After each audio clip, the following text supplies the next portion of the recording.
갈라디아서 3장 10절로 18절까지 말씀을 여러분들이 다 찾으셨으면 한 절씩 교독합니다. 무릇 율법 행위에 속한 자들은 저주 아래에 있나니 기록된 바 누구든지 율법책에 기록된 대로 모든 일을 항상 행하지 아니하는 자는 저주 아래에 있는 자라 하였음이라. 또 하나님 앞에서 아무도 율법으로 말미암아 의롭게 되지 못할 것이 분명하니 이는 의인은 믿음으로 살리라 하였음이라. 율법은 믿음에서 난 것이 아니니 율법을 행하는 자는 그 가운데서 살리라 하였느니라. 그리스도께서 우리를 위하여 저주를 받은 바 되사 율법의 저주에서 우리를 속량하셨으니 기록된 바 나무에 달린 자마다 저주 아래에 있는 자라 하였음이라. 이는 그리스도 예수 안에서 아브라함의 복이 이방인에게 미치게 하고 또 우리로 하여금 믿음으로 말미암아 성령의 약속을 받게 하려 함이라. 형제들아, 내가 사람의 예대로 말하노니 사람의 언약이라도 정한 후에는 아무도 패하거나 더하거나 하지 못하느니라. 이 약속들은 아브라함과 그 자손에게 말씀하신 것인데 여럿을 가리켜 그 자손이라 하지 아니하시고 오직 한 사람을 가리켜 내 자손이라 하셨으니 곧 그리스도라. 내가 이것을 말하노니 하나님께서 미리 정하신 언약을 430년 후에 생긴 율법이 폐기하지 못하고 그 약속을 헛되게 하지 못하리라. 18절 같이 합독합니다. 만일 그 유업이 율법에서 난 것이면 약속에서 난 것이 아니니라. 그러나 하나님이 약속으로 말미암아 아브라함에게 주신 것이라. 아멘. 아멘. 우리는 계속해서 갈라디아서의 말씀을 통해서 복음이 무엇인가, 복음으로 산다는 것이 무엇인가, 복음에 대한 정의와 그리고 우리가 복음으로 살기 위해서 필요한 하나님의 말씀이 무엇인가에 대한 하나님의 언약과 약속들을 계속해서 나누고 있습니다. 우리는 지난 시간 이 갈라디아서의 말씀을 통해서 우리의 믿음의 근거가 어디에서부터 시작되었는가 하는 하나님의 말씀들을 살펴보고 우리의 믿음과 우리의 신앙도 지금 어디에 근거하고 있는가 하는 것을 살펴보았습니다. 어떤 이들은 내가 예전에 기도했더니 병이 나아서, 어떤 이들은 하나님께서 자녀들을 좋은 대학에 입학시켜 주어서, 어떤 이들은 사업이 번창하고 정말 모든 것이 잘 돼서 하나님을 믿는다 이렇게 고백하는 간증들도 볼 수 있습니다. 물론 저는 이것이 무조건 잘못되었다 이렇게 말씀드리지는 않습니다. 병이 나음을 입고 하나님께서 기적과 이적을 보여주시고 하나님의 음성을 듣고 또 정말 다른 사람들이 체험하지 못하는 이러한 영적인 체험을 통해서 하나님을 알아가는 통로가 되어지고 하나님을 찾는 그러한 통로가 되어질 수 있다고 한다면 이러한 모든 경험들과 하나님이 주시는 축복들도 대단히 중요한 우리의 삶의 영적 삶이라고 믿습니다. 그러나 우리의 신앙의 가장 기본적인 근거와 우리의 믿음은 오늘 사도 바울이 갈라디아서를 통해서 우리에게 지난 시간 증거했던 것처럼 바로 이 복음이 기초요, 복음이 우리의 믿음의 근간이요, 우리의 신앙의 뿌리와 기초가 되는 것이 복음이더라 라고 사도 바울은 우리에게 증거하고 있다는 것입니다. 그래서 우리는 지난 시간에도 우리가 말씀을 통해서 복음이 무엇인가, 복음의 정의를 내리고 복음에 대해서 살펴보았지만 오늘 다시 한번 이 복음이 가지고 있는 정의를 우리가 한번 또 내리고 사도 바울이 말하고 있는 이 복음을 통해서 복음으로 돌아간다고 하는 것, 복음으로 산다고 하는 것, 하나님의 복음이 지금 도대체 우리의 삶의 자리에서 지금도 어떻게 역사하고 있는지 이 복음이 가져다 준 놀라운 생명의 말씀을 우리가 다시 한번 말씀을 통해서 확인하는 것이 필요하다고 여겨집니다. 저는 이 십자가나 복음 그리고 예수에 대한 메시지는 매일매일 해도 또 하고 또 하고 또 해도 정말 넘침이 없을 것이라고 믿습니다. 그만큼 이 복음은 중요하고 우리가 복음이 무엇인가, 성경이 가르치고 있는 복음이 무엇인가 하는 것을 정말 잘 이해하는 것은 그냥 우리의 생사 여탈이 달린 것이 아니라 영적인 삶, 영원한 우리의 삶을 좌우할 만한 아니 좌우하는 대단히 중요한 삶의 메시지라고 하는 것을 우리가 기억해야 한다는 것입니다. 하나님께서는 바로 이스라엘 백성들에게 율법이라고 하는 것을 주셨습니다. 그런데 우리가 이 율법과 복음 그리고 이 십자가를 잘 이해하기 위해서는 이 율법이라고 하는 것을 잘 알아야 할 필요가 있습니다. 이 짧은 한 주의 설교 가운데 여러분들에게 율법에 대해서 모든 것을 다 이야기할 수는 없습니다. 그러나 율법에 대해서 우리가 한 가지 오해하는, 대단히 많은 사람들이 오해하는 율법의 오해는 율법이 나쁜 것이다, 율법이 잘못된 것이다, 율법이 하나님께서 온 것이지만 율법은 완전하지 않은 것이다, 이렇게 율법에 대해서 잘못 오해하고 있는 우리의 신앙생활이 있음을 우리가 보게 됩니다. 근데 이 성경이 기록하고 있는 율법은 하나님께로부터 온 것이며, 그리고 율법은 완전한 것이고, 율법도 하나님의 말씀이기에 그 율법 자체로는 완벽한 것이라고 하는 것을 성경은 우리에게 강조해서 증거합니다. 그래서 여러분이나 제가 율법을 지킬 수 있으면 우리는 그리스도가 필요 없습니다. 저와 여러분들이 성경에 기록되어져 있는 모든 율법을 다 지킬 수 있으면 우리가 꼭 예수님을 믿을 필요가 없다는 것입니다. 그러나 성경은 우리에게 증거하기를 그 누구도, 오늘 본문이 기록된 대로 이 율법이라고 하는 것을 그 누구도 지킬 수 없고, 이 육체를 입고는 이 율법을 이룬 사람이 단 한 사람도 없기에 바로 이 율법을 이루시고 우리에게 구원을 주신 구원자가 우리에게 필요하다고 하는 것을 성경은 우리에게 말씀합니다. 그래서 성경은 기록하기를 모세라고 하는 사람이 최초로 율법이라고 하는 이 하나님의 말씀을 받습니다. 그가 40일 동안 금식하면서 시내산에서 율법을 받고 하나님이 주신 율법의 메시지를 받았지만, 최초의 율법을 받았던 모세라고 하는 사람도 이 율법을 온전히 지키지 못합니다. 그 증거가 어디에 있습니까? 그가 가나안 땅에 들어가질 못합니다.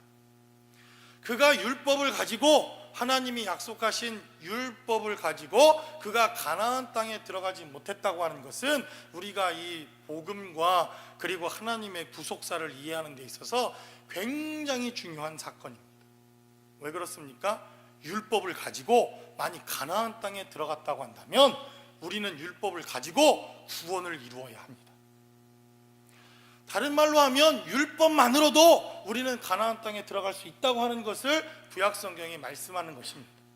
그래서 율법의 대표적인 모세라고 하는 사람은 하나님의 말씀을 가졌지만 그 율법을 온전히 지킬 수 없기에 그는 가나안 땅에 들어갈 수 없는 상징적인 사람으로 등장을 합니다. 물론 그가 하나님의 명령을 어겨서 그 반석을 2번 내려치는 사건 때문에 하나님께 불순종한 사건이지만, 그러나 영적인 눈으로 살펴보면 그가 율법을 가지고 가나안 땅에 들어갈 수 있었다고 한다면 그 가나안 땅이 구원의 여정이요, 하나님께서 우리를 구원받은 사건으로 구약 성경에서 인정하고 있는 사건이라고 한다면 율법을 가지고도 우리는 구원에 이르러야 한다는 것입니다. 그래서 하나님께서 율법을 주신 이유는 아무리 발버둥을 쳐도, 우리가 아무리 노력을 해도 이 율법을 이룰 수 있는 사람은 없다라고 선언하는 가장 완벽한 하나님의 말씀이 바로 이 율법이다라고 하는 것을 우리는 기억해야 한다는 것입니다. 예전에 제가 무슨 인터넷 광고에서 그런 광고를 본 적이 있습니다. 이런 직업군을 가진 사람은 달라는 대로 돈을 준답니다. 얼마나, 그렇잖아도 고학력 저임금 대표적인 게 목사 아닙니까? 고학력의 저임금에 아르바이트라도 해볼까 하고 딱 열어봤더니 그냥 누가 농담 삼아 이렇게 써놓은 거더라고요. 보니까 용광로의 온도를 온도계 없이 손으로 잴 수 있는 사람, 비행기가 뜰 때까지 비행기를 밀어주는 일을 하는 사람, 뭐 달라는 대로 돈을 다 준답니다. 달나라까지 택배 일을 할 수 있는 사람, 다른 말로 하면 말도 안 되는 이야기죠. 그 일을 할 수 있는 사람이 누가 있겠습니까? 육체를 가지고 있는 사람이라면, 육신의 사람이라면 그 누구도 감당할 수 없는 사람이기에 그러한 직업들, 이러한 것들을 그냥 장난삼아 이렇게 재미삼아 올려놓았던 것을 보게 됩니다. 근데 율법도 마찬가지라는 것입니다.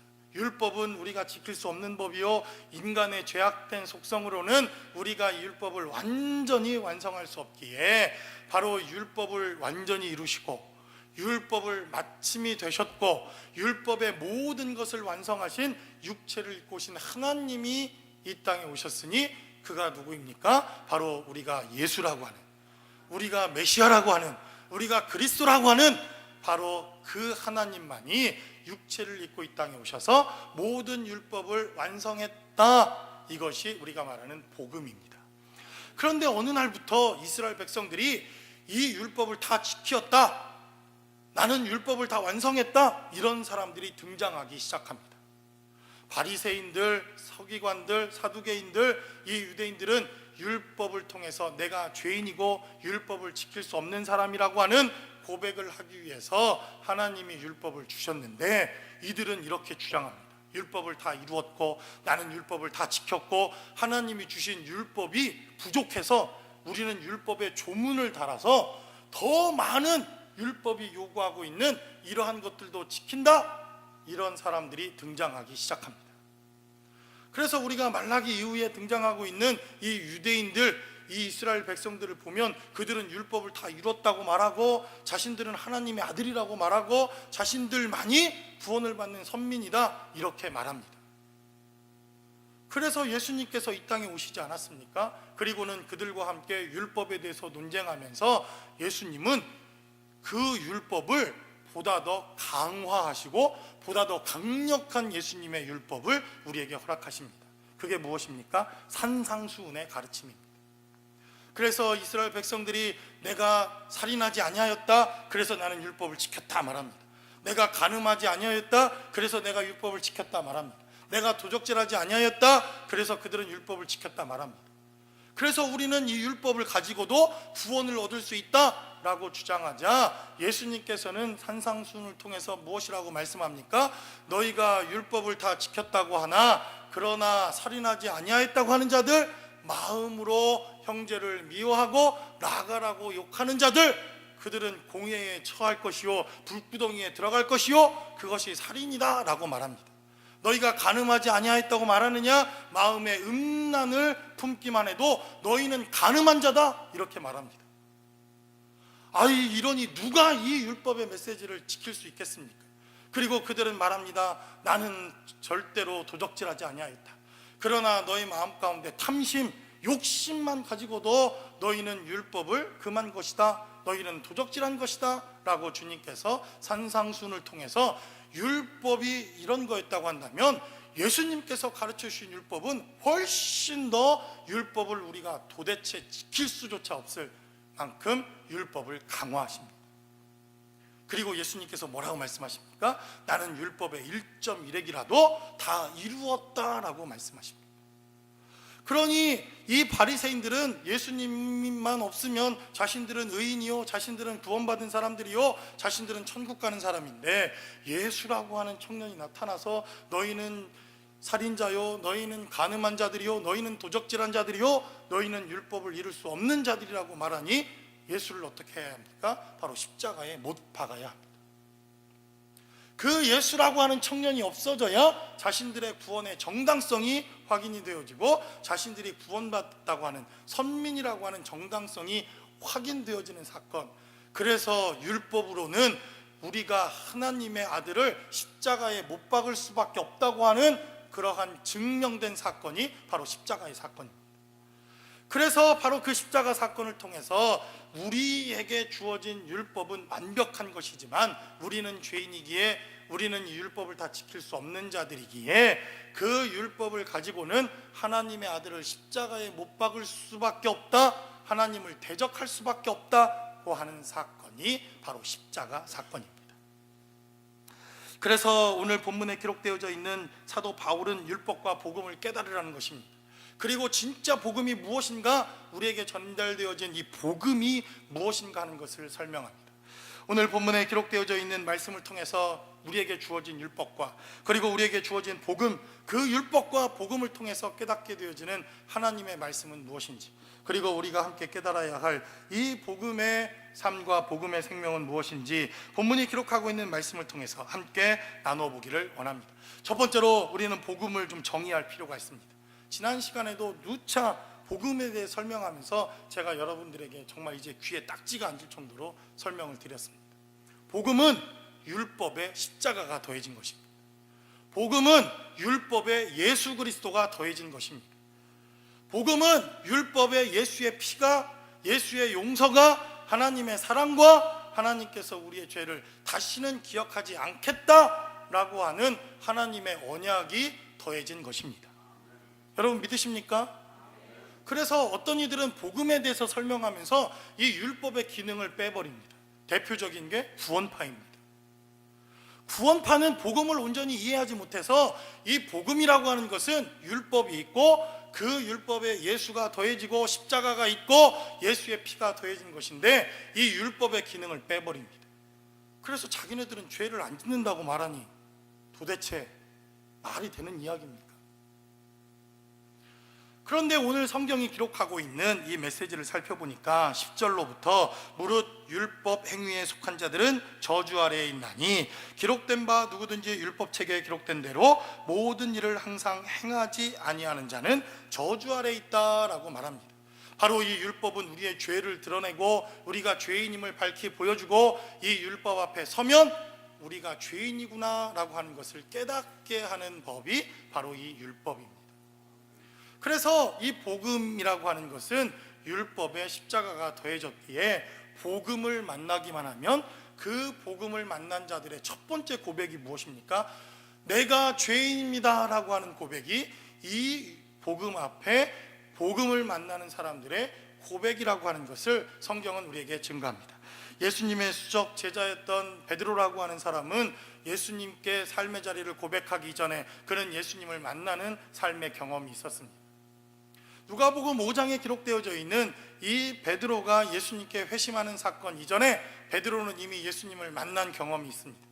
요한복음 1장을 통하여 침례 요한의 제자였을 것이라고 생각되어지는 그의 형제 안드레를 통해서 베드로는 예수님을 만납니다. 그리고 그가 예수님의 어린 양이라고 하는 것, 하나님의 어린 양이라고 하는 이 고백과 사건을 통해서 예수님을 만나는 사건이 요한복음에 등장을 합니다. 그리고 또 마가복음을 통해서 이제 예수님께서 베드로의 장모의 열병을 고쳐주시고 하나님의 놀라운 생명의 역사를 보여주시는 사건이 또 한 번 등장하게 됩니다. 그리고 이제 세 번째로 예수님을 만나는 장면이 바로 갈릴리 바닷가에서 밤이 맞도록 그가 수고하여도 고기를 한 마리도 잡지 못하는 이러한 사건이 등장을 합니다. 제가 여러분들에게 설명을 드렸죠. 정말 그물이 찢어지도록 이렇게 하나님께서 역사하시는 것도 하나님의 역사이지만 고기를 한 마리도 못 잡는 것, 이것도 하나님의 기적과 이적일 수 있다는 것입니다.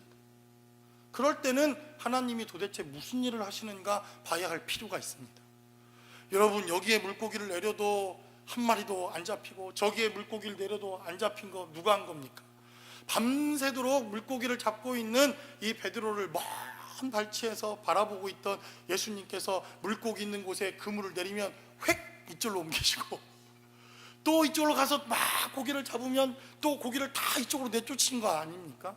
그러니까 밤이 맞도록 그 어부가 그물을 내렸는데도 물고기 한 마리 잡히지 않았던 사건. 베드로도 야, 오늘 재수 온 붙은 날이다.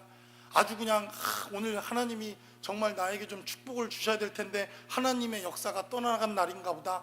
아마 베드로 스스로도 엄청 이상하고 이상한 날 중에 하나였을 겁니다. 그리고는 지친 몸을 이끌고 그가 바닷가에 쭉 나왔는데 청년 하나가 오더니 베드로야, 물고기를 많이 잡았느냐? 밤이 맞도록 수고하였으나 한 마리도 없더이다. 그래, 수고했다. 바카스나 하나 먹어라. 주님이 이렇게 해야 되는 게 정상인데 너 저 깊은 데 가서 그물을 내려보라 라고 말합니다. 밤새워 철야기다 하고 밤새워 금식했더니 너 왜 가냐? 새벽 기도까지 하고 가라. 마저 하루 더 금식해라. 이렇게 주님의 음성이 들려왔다고 하면 여러분, 저 같으면 차라리 죽이십시오, 주님. 배째라 하지 않겠습니까? 그런데도 베드로는 그 음성을 듣고 주님의 말씀에 의지하여 그물을 내리겠나이다 라고 그는 깊은 곳까지 이 배를 저어갑니다. 우리가 잘 아는 것처럼 그물이 찢어지도록 그는 고기를 잡고 그의 형제를 불러서 자기 배에 고기를 다 싣지도 못하고 그 형제의 배에 나누어 고기를 가져가던 그 삶의 자리에서 주님을 만나자마자 고백했던 베드로의 고백이 바로 이 복음을 만난 자들의 첫 번째 고백일 수밖에 없다는 것입니다. 그는 그렇게 말합니다. 오 주님, 내가 정말 이 갑부가 되게 해주셔서 할렐루야, 11조도 내고 감사헌금도 엄청 하겠습니다. 이렇게 고백하지 않습니다. 그는 어떻게 고백합니까?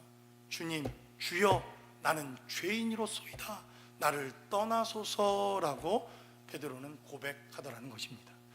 바로 복음을 만나면, 바로 살아계신 이 하나님의 말씀을 만나고 복음이라고 하는 것을 만나면 내가 누구인가 하는 것을 깨닫게 된다는 것입니다.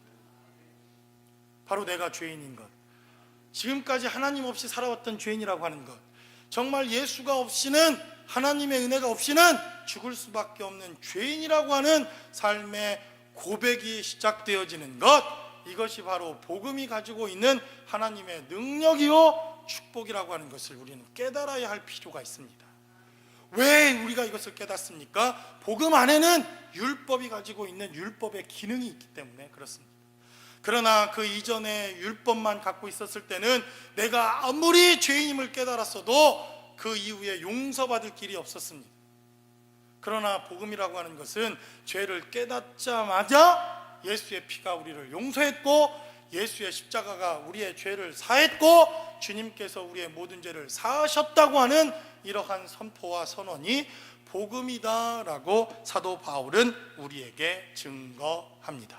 그러므로 우리의 삶의 자리에 우리는 죄인임을 고백하는 우리의 삶의 자리가 되실 수 있기를 주님의 이름으로 간절히 축원합니다. 그러나 그 고백 위에 바로 예수의 피가 저와 여러분들의 모든 죄를 사했음을 믿는 저와 여러분들의 고백이 있기를 주님의 이름으로 간절히 축원합니다. 그래서 베드로는 요엘서를 통해서 하나님의 복음과 메시지를 전합니다. 성령이 이제 마지막 날에 기름 붓듯 우리에게 하나님의 복음과 생명을 증거하게 될 것인데, 그들이 하나님의 복음과 메시지를 듣게 되어지자 지금까지는 나도 완전한 사람들이요, 나도 하나님의 이 율법을 가지고 구원을 얻었다고 외쳤던 바로 이스라엘 백성들이 마음에 찔림을 받기 시작합니다.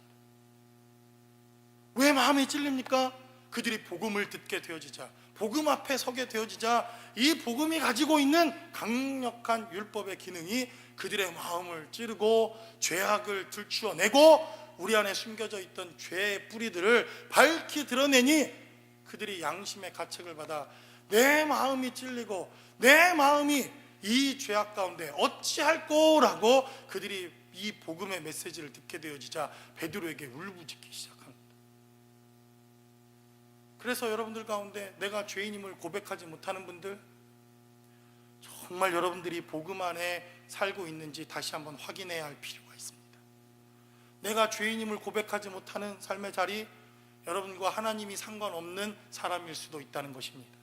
그러나 예전에는 율법으로 우리에게 더 이상 방법이 없었으나 이제는 저 십자가의 은혜와 그 생명 때문에 부르짖고 있던 그들에게 베드로는 말하기를, 사도행전 2장 38절을 통해서 회개하여 각각 예수 그리스도의 이름으로 침례를 받으라, 그리하면 성령을 선물로 주시리니 이는 하나님께서 얼마든지 약속하신 자들, 먼 데 있는 자들이나 가까운 데 있는 자들이나 지금 세대나 온 세대나 바로 주님의 십자가를 붙들고 하나님의 복음 안에 삶을 회개하고 고백하며 성령의 역사를 체험하는 모든 자들에게 하신 약속이다 라고 증거합니다. 이것이 바로 복음이요 능력임을 깨닫는 저와 여러분들의 삶의 자리가 되실 수 있기를 주님의 이름으로 간절히 축원합니다. 그래서 성경은 우리에게 말씀합니다. 하나님께서 우리의 죄를 너 죄졌지?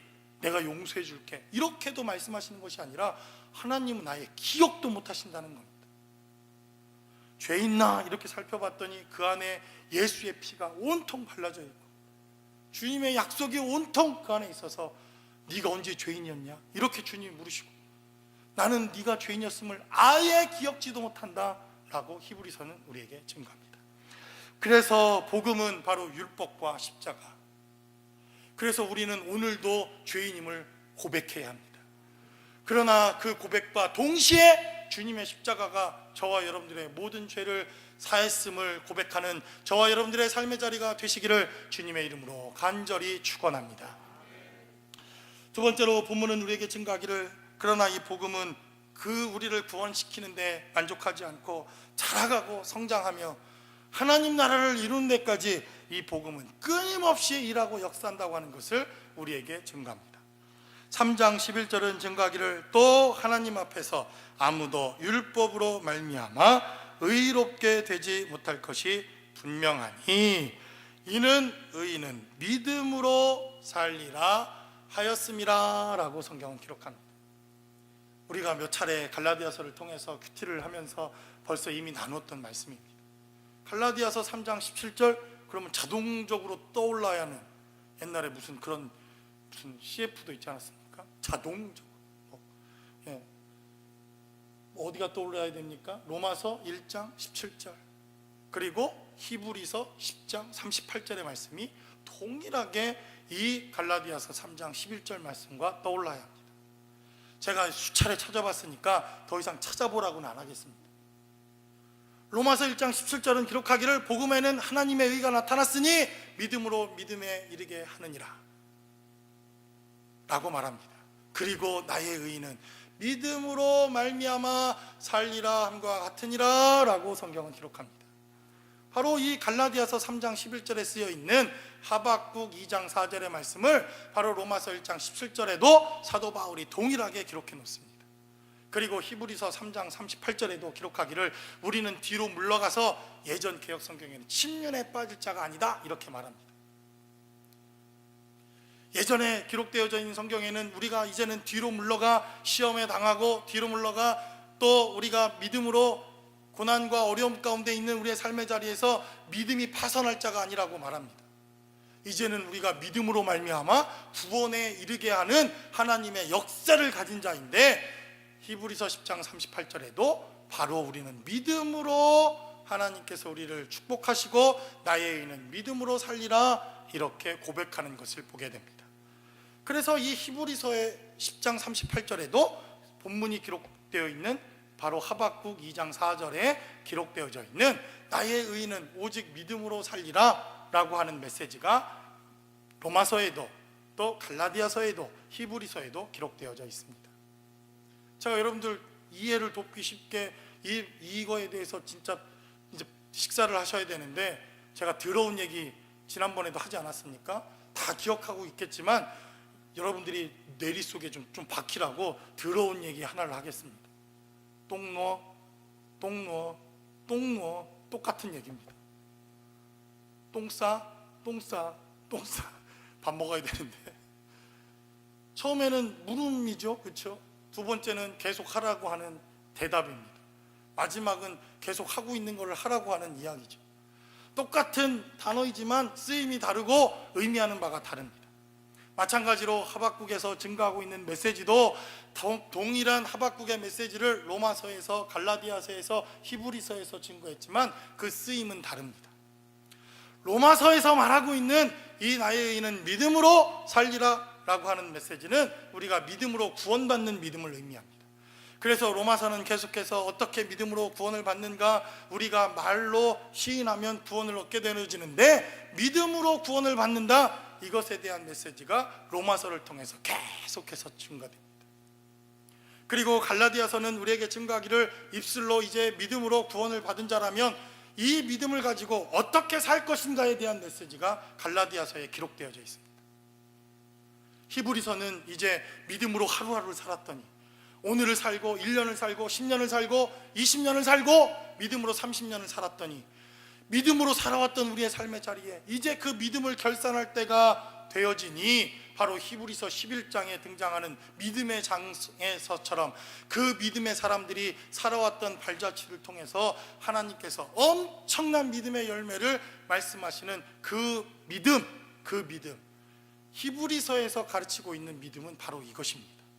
그래서 복음은 그 자리에 머물지 아니하고 구원받은 우리들을 믿음으로 살게 합니다. 믿음으로 사는 우리들이 하나님 앞에서 믿음으로 죽을 때까지 믿음의 열매를 맺을 수 있도록 우리의 삶을 인도한다는 것입니다.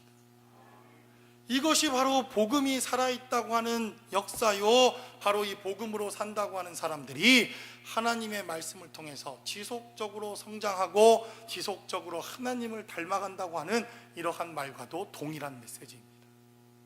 여러분들의 믿음의 성장이 없으십니까? 그렇다면 여러분들은 복음의 사람이 아닐 확률이 100%입니다. 여러분들이 믿음이 자라가지 않습니까? 그렇다면 복음으로 돌아가십시오. 그러면 복음은 여러분들을 어디까지? 히브리서 11장의 삶까지 우리를 반드시 인도해낼 것입니다. 그래서 우리의 삶의 자리에서 믿음으로 구원받는 출발점이 대단히 중요하다는 것입니다. 이게 없이 믿음으로 살 수 없고, 믿음으로 살아온 것 없이 믿음의 열매가 없기에 바로 우리가 복음으로 말미암아 구원을 얻고 복음으로 말미암아 살아가며 우리의 삶의 자리를 통해서 이 복음으로 열매를 맺어지는 삶, 이것이 바로 성경이 말하는 복음이 자라가고 복음이 성장하며 복음이 확장되어지는 복음 스스로가 가지고 있는 하나님의 능력이요 하나님의 생명이라고 하는 것을 깨닫고 저와 여러분들이 지속적인 복음의 역사를 이루실 수 있기를 주님의 이름으로 간절히 축원합니다. 그래서 어제 믿음으로 살았던 사람들은 오늘 그 어제 믿음으로 살았던 사람 삶 때문에 오늘 더 믿음으로 살 수 있는 것 아닙니까? 어제 너무나도 어렵고 힘든 일이 있었는데 믿음으로 이겨내면 그 믿음으로 이겨냈던 힘을 가지고 우리는 더 엄청난 일들도 이길 수 있는 힘을 하나님이 주시는 것. 그래서 로마서 1장 17절은 기록하기를 복음에는 하나님의 의가 나타나서 믿음으로 믿음에 이르노니라고 성경은 말합니다. 그러므로 저와 여러분들의 삶의 자리가 이제 저 히브리서에서 말하고 있는, 그리고 주님이 다시 오시는 그날까지 우리가 믿음으로 살아내서 하나님 앞에 믿음의 결과와 열매를 드릴 수 있는 삶의 자리가 되어지실 수 있기를 주님의 이름으로 간절히 축원합니다. 그래서 제가 잘 보면 우리 성도들도 그냥 로마서에만 그냥 머물러 있는 성도들이 있습니다. 로마서를 1장도 펴지를 못했어요. 그리고는 교회가 끊임없이 로마서에서만 머물고 있는 교회들이 많습니다. 구원 받았어? 아유, 구원 받은지 어떻게 알아요? 죽어봐야 알지. 여러분, 죽어봐야 천국 있는 줄 압니까? 바로 이 복음의 생명의 역사를 통해서 이제 갈라디아서에서 말하는 믿음으로 좀 제발 살아라, 이 메시지까지 우리는 이동해야 할 필요가 있습니다. 그리고 이제 갈라디아서를 여러분들이 통과했다고 하면 어디로 가야 합니까? 히브리서 11장, 믿음의 장. 그래서 하나님, 내가 그래도 믿음의 결과를 만들어내고 믿음의 열매를 하나님 앞에 드리는 데까지 삶을 살아낼 수 있게 해달라고 기도하는 것, 이것이 바로 우리가 복음으로 살아간다는 것이며 복음의 삶이라고 하는 것을 성경은 우리에게 증거합니다. 저와 여러분들의 삶의 자리가 복음으로 보다 더 성숙하고 성장하며 믿음의 열매와 결과를 만들어낼 수 있는 삶의 자리가 되시기를 주님의 이름으로 간절히 축원합니다. 마지막으로 본문을 우리에게 증거하기를, 그래서 이 복음은 다시 한번 오직 예수 그리스도를 통한 하나님의 언약이다라고 말합니다. 그리고 사도 바울은 이제 형제들에게 이렇게 고백합니다. 형제들아, 내가 사람의 예대로 말하노니 사람의 언약이라도 정한 후에는 아무도 패하거나 더하거나 하지 못하느니라. 이 약속은 아브라함과 그 자손에게 말씀하신 것인데 여럿을 가리켜 그 자손이라 하지 아니하시고 오직 한 사람을 가리켜 내 자손이라 하셨으니 곧 그리스도라라고 말합니다. 그리고 17절에 계속해서 말씀하신 것처럼 내가 이것을 말하노니 하나님께서 미리 정하신 언약을 430년 후에 생긴 율법이 폐기하지 못하고 그 약속을 헛되게 하지 못하리라 라고 말합니다. 다른 말로 하면 하나님께서 이 복음의 약속을 누구에게 했다는 것입니까? 아브라함에게도 하고 이삭에게도 하고 야곱에게도 했다는 것입니다. 그리고 12 족장들과 또 하나님께서 약속하신 모든 이스라엘 백성들에게 하나님은 이미 복음의 약속을 하셨는데 그 약속은 그리스도를 보내주시겠다고 하는 언약과 약속이다 라고 말씀합니다. 그런데 이들은 말합니다. 나는 아브라함의 자손이다, 우리의 조상은 아브라함이다, 이렇게 말하면서 나는 율법으로 구원을 받았다, 이스라엘 백성들은 이렇게 말합니다. 여러분, 모순되지 않습니까? 어떤 모순이 있습니까? 그럼 아브라함은 도대체 무엇으로 구원을 받습니까? 율법을 본 적도 없는데, 율법을 경험한 적도 없는데, 하나님께서 말씀하시기를 이들이 가나안 땅에서 애굽 땅으로 들어간 이후 430년이 지난 이후 모세라고 하는 사람을 통해서 첫 율법을 주셨는데 이미 구원의 약속은 누구에게 있었다? 아브라함에게 있었다는 것입니다. 그래서 이 율법은 우리가 구원받으라고, 이 율법을 통해서 내가 구원받았다고 이렇게 선언하라고 주신 메시지가 아니라, 바로 갈라디아서를 통해서 율법이라고 하는 것은 우리의 죄가 있는 곳에 죄를 더하게 하고 우리의 죄가 무엇인가를 분명하게 알게 하기 위해서 율법을 주셨다라고 성경은 증거하는 것입니다. 그래서 어떤 사람들은 말합니다. 그러면 율법이 없는 우리들은 어떻게 합니까? 사도 바울은 말하기를 율법이 없는 자들은 스스로의 양심이 율법이 되어서 스스로를 판단하고 증거한다라고 로마서는 기록합니다. 그러니까 제가 여러분들에게 말씀드렸듯이 양심에 꺼리낌이 없고 율법을 완전히 이루고 이 율법을 예수님의 보혈과 생명 없이 여러분들이 이룰 수 있으면 여러분들이 신앙생활 하지 않아도 구원을 얻습니다. 그런데 이와 같은 것은 온도계 없이 용광로의 온도를 제 손으로 한 4만 도 이렇게 측정하는 것과 똑같다는 것입니다. 이해가 되십니까? 그래서 성경은 우리에게 증거하기를 바로 아브라함도 복음으로, 이삭도 하나님의 약속으로, 야곱도 하나님의 말씀을 통해서, 그들은 오직 예수라고 하는 이 약속을 통해서 바로 그들이 오실 메시아, 이 땅에 오실 하나님을 통해서 구원을 받았느니라 라고 성경은 우리에게 증거합니다. 바로 아브라함은 이삭이라고 하는 이 약속의 자녀를 통해서 메시아가 올 것을 경험합니다. 우리가 이제 갈라디아서가 끝나고 나면 사람들이 잘 주목하지 않는 이삭이라고 하는 이 족장에 대해서 하나님의 말씀을 좀 주일날 나누어 볼까 말씀을 묵상하고 있습니다. 그런데 이 이삭이라고 하는 이 언약의 자손도 터닝 포인트, 신앙에 어떤 변화가 이루어지는 엄청난 터닝 포인트가 있습니다. 그때가 언제입니까? 바로 모리아산에서 그가 희생의 제물이 되어졌던 바로 그때를 기점으로 이삭이라고 하는 사람의 신앙과 삶의 모습이 완전히 바뀝니다. 왜요? 자신이 제물이 되어보니, 자신이 독생자가 되어서 칼로 죽임을 당하는 그 순간이 되어보니 그 제단에서 누구를 본 것입니까? 예수를 본 것입니다. 메시아를 본 사건입니다. 그리고 나서 이삭은 계속해서 하나님 앞에 제단을 쌓고 예배하는 자로 삶의 모습이 바뀌는 것을 보게 됩니다. 바로 그 예배를 통해서 메시아를 보았던 이삭, 그리고 이러한 사건을 통해서 하나님의 언약을, 약속을 받았던 구약의 모든 사람들도 바로 오직 예수를 통해서만 이 언약과 약속을 받았다고 하는 것, 이것이 복음이다 라고 성경은 우리에게 증거합니다.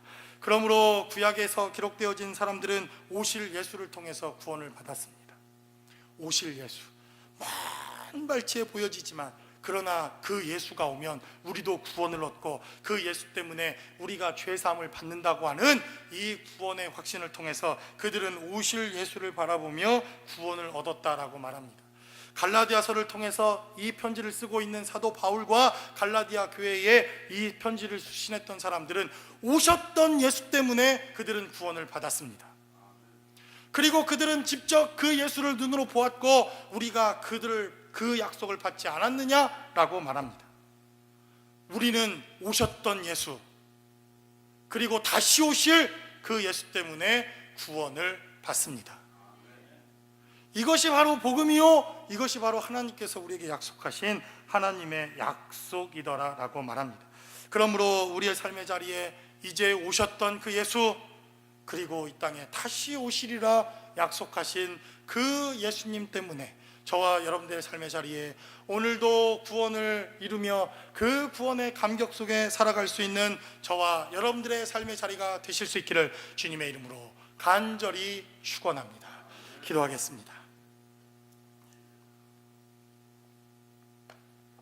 우리 이 시간 함께 기도할 때 복음 안에 있는 사람들은 자라갑니다.